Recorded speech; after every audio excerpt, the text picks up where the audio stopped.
Welcome to the Yonkers Voice. Folks, we're bringing to you today yet another, an incumbent with the 2nd District. Always remember, the Yonkers Voice isn't partial to one side or another. We do not endorse anybody.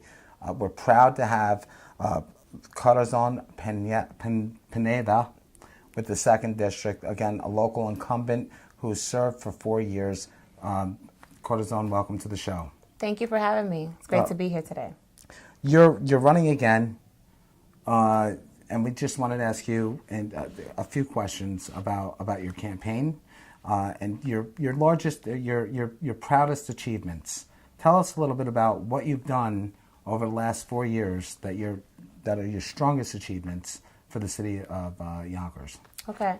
Well, good afternoon, everyone. It's really been a pleasure to serve the people of the 2nd Council District. I have been humbled by the experience, and I'm grateful to do a job that I love, to work with people, to serve people, and to really do my best to improve conditions in our community. For me, some of my proudest accomplishments is early on in my tenure, I was able to allocate $1 million to the West Hab non-for-profit organization towards a community center right in Northern Hill. So thanks to that $1 million, we now have the Day Spring Community Center, which used to be the old Presbyterian Church, but now functions as a community center right in the district, right in the heart of Northern Hill, that offers resources, support, recreational activities, and really a source for people and children and our youth to really use and really have those tools in order to be productive and positive in our communities. Another great accomplishment that I'm very proud of is I sponsored and passed and created a landlord registry. So a landlord registry, what is that? Well, that is a registry. So what I found was, let me step back a little bit, that, I would, talk to a lot of individuals. And some of the complaints that we were getting in our communities was, I don't have heat or certain times. I don't have working elevators. There were a lot of complaints in certain properties. And I did some research to try to find information on these landlords, and it was very difficult. So the registry will register, how does this work? The landlord now has a violation on the building, and is this publicized? Right. So we're creating a public registry that right now the buildings department is in the process of creating. And what's going to happen is we're now going to have a public registry where now when you buy a home, you're able to get an inspection on that home. And we're going to offer that same ability for renters to do. So now they have the ability to look at the background and the history of an apartment and know the real history, not just the pretty picture that comes out in a real estate ad. So now they're going to know, who is this property owners? How many violations does this building usually have on a year, in their history? What other properties do they have? Do other properties have similar issues? So you can know if you want to rent from this or not.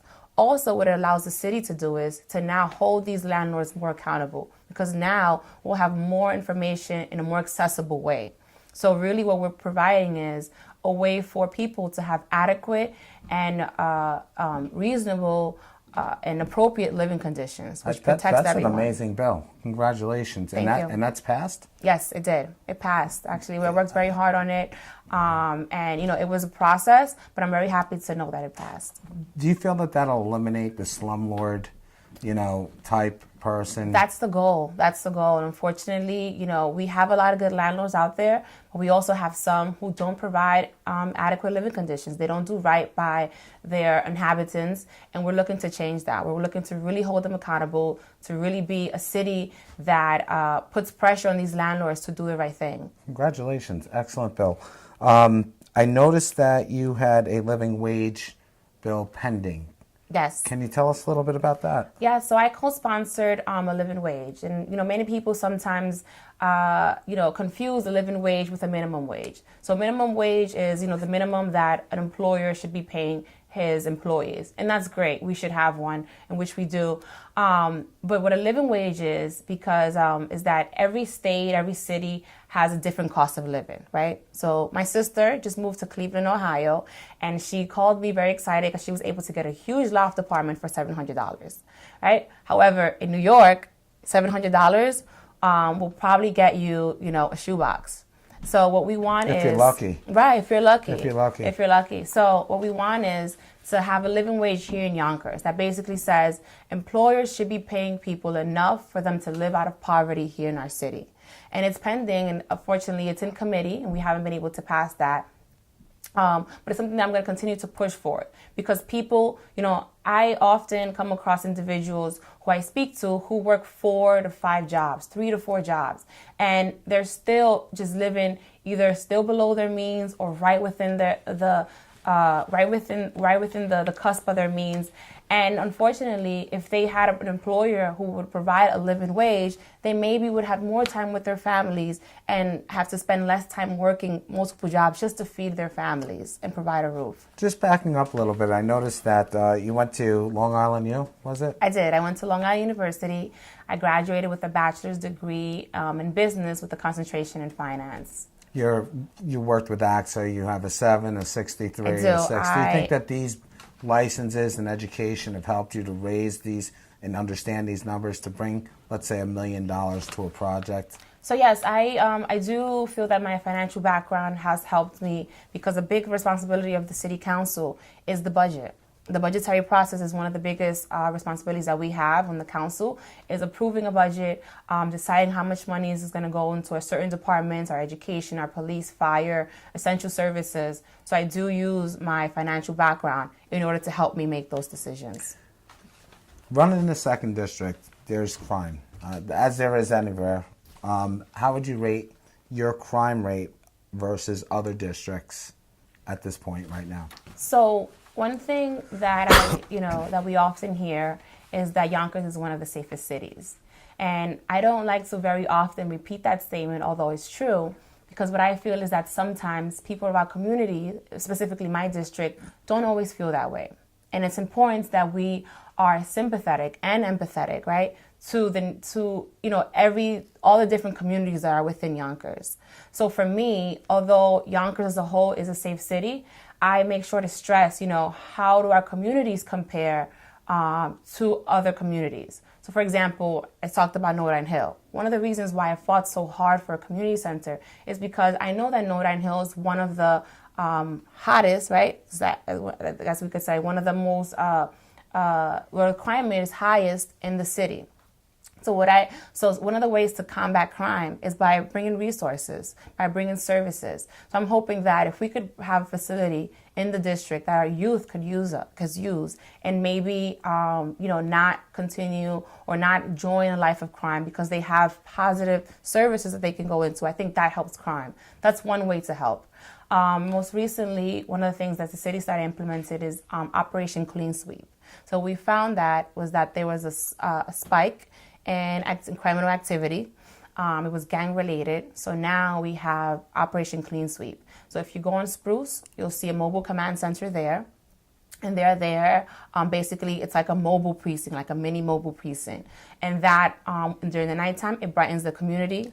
There's a constant police present. People feel safer, and it deters, people who live a life of crime from performing additional crimes. I read in your bio or on your website that you actually pushed for more firemen, more police officers. Is that right? So what I did was, I think you're referring to the feasibility study. So I introduced a feasibility study that would basically do a study on response time, on the need assessment, on do we need more police, do we need more fire, and really assess, what is the need there for our emergency services. Because what we find is that, we want to know, our police do a great job in protecting us. Do they need more resources? They probably do. But how much of those resources do they need? Do we need more firemen? Potentially, because our city is growing. There's more development, which means there's more people, there's more units coming. So we have to make sure that we are proportionately invested in our city to make it grow, but also making sure that we have enough services here to support this growing city. We've had an infestation of rats reported to the Yonkers Voice. We've gone out, we have actually filmed. Are you aware of that? And if so, what actions are you pushing for so that we can kind of clean up a little bit? So, unfortunately, That was a two-part question. It is. It is. So, I am aware of the issue, the rat infestations. And one of the things that I did is I visited specific neighborhoods to just, because it's important sometimes when you hear a complaint to really see it, to see, to really understand how community members feel. I did go visit an area on Elliott to see, because I received a call from a constituent, and to see it. And, it's disheartening to see. So we did file a report with the Department of DPW so they can do some exterminations in the area. And I think moving forward, we just have to, we're coming up with a plan on how do we keep the area cleaner? How do we also educate people of the community on how they can, contribute to keep the communities cleaner? Because it's a symbiotic relationship, right? So for those science geeks out there like myself, symbiotic relationship is when it's mutually beneficial for both. So we're both feeding off each other. So DPW can come and clean an area and exterminate. However, if we, the residents, are not making sure to upkeep that, to make sure we pick up our garbage, to close them properly, to not litter, then the infestation can return. So we have to work together, I think, to either create I wanted to increase on creating like a non-litter campaign in our schools to teach children, but also, let adults aware, like, let's keep our streets clean. Let's do more to keep it clean while working in collaboration with the city to make sure that DPW are doing a constant extermination. Securing the lids to the garbage cans, little things like that. Little things help. They go a long way. We asked you in the beginning what your proudest challenges were that you've accomplished, and good job so far. Moving forward, you get reelected. Let's say you get reelected. What's the first thing you want to go after? What do you roll your sleeves up? What promises do you make to the citizens of your district and of Yonkers that you're going to move forward to and take on? So I think that for me, once I get reelected, I think that it's important that we continue focusing on our schools, right? So, every year Yonkers, we deal with a very difficult budget, and, we do our best to make sure we provide programs and services to our school. I personally feel, though, still that we still haven't done enough, right? There are still things in our schools that are lacking. We don't have enough guidance counselors. We don't have full music and sports. And these are things that I think our students, are absolutely need, they deserve. And in order for us to, have less crime, to have more productive citizens, I think to have even a more robust community, we need to educate our children. We need to do it well. So I think for me, the fight is going to continue to do everything that is in our power to fund our schools, to fund programs, and to make sure that we give our children a well-rounded education. Excellent answer. So your first order of business, Department of Education, let's get these schools up and running. Let's get them funded. Music programs, more guidance counselors. More guidance counselors, psychiatrists, librarians. We just really have to find ways to really properly fund our schools. Lastly, I'm going to afford you the opportunity to talk to our audience at the Yonkers Voice, to the citizens of Yonkers. Your message straight to them. You're on the air. Thank you. So I've been blessed to be able to serve you for these last 4 years. And for me, it would be another blessing to serve you for another 4.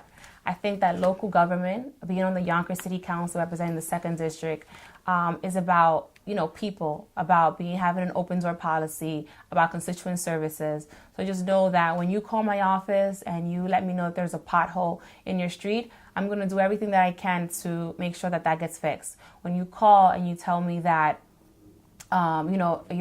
your child, is having issues in school, I'm going to personally look into that issue and know that, I will personally fight for you in every way possible. And that includes the students, that includes the parents, that includes, the hardworking mom and dad that's, working 2 jobs. That includes your homeowner. Really, what we need in our communities are elected officials who are going to respond. And I feel that in the last 4 years, I've responded. I don't always have the answers, but you're going to get an answer. Whether that answer be, I don't have a solution right now, but we're going to work on it. And I think that's the kind of government we need moving forward. So I just hope to have your support.